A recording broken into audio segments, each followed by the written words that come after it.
اگر علماء کرام آج ان حکمرانوں کے سامنے نہ بولیں تو اللہ کی قسم یہ حکمران تیرا جینا حرام کر دے۔ اب بتاؤ مریم کی تصویر مطالعہ پاکستان میں لگ سکتی ہے؟ سورۃ انفال نہیں لگ سکتی۔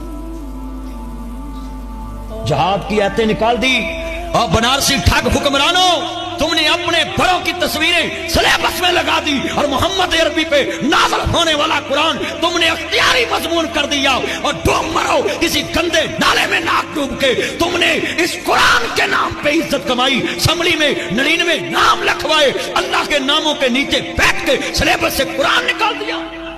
نعرہ تکبیر! جہاد کی آیتیں تم نے سلیبس سے تب نکالی، تم قرآن سے نکالو، پھر پتہ چلے تم کتنے بڑے بہادر ہو۔ اس قرآن سے جہاد کی آیتیں اور سلیبس سے نکال دی صرف اپنے ڈالروں کی خاطر کہ ادھر سے ہمیں ڈالر آنے بند ہو جائے۔ اور مانگت قوم نے مانگ کے قرضہ لے کے قذافی اسٹیڈیم میں ناچ گانا کیا اور سنگروں کو پیسے دیے، اور نہ بادشاہی مسجد کا مولوی بولا، نہ پاٹی دربار صاحب کی مسجد کا مولوی بولا، نہ فیصل مسجد کا مولوی بولا، نہ جامعہ اشرفیہ کا مولوی بولا۔ یہ بڑے بڑی مسجدوں والوں کو بڑی پوچھ ہوگی کہ کدھر تھے؟ آج کتنے دوست احباب بیٹھے ہیں؟ ذرا ایمان سے بتاؤ، امام مالک نے قربانی دی تو عزت محفوظ ہوئی؟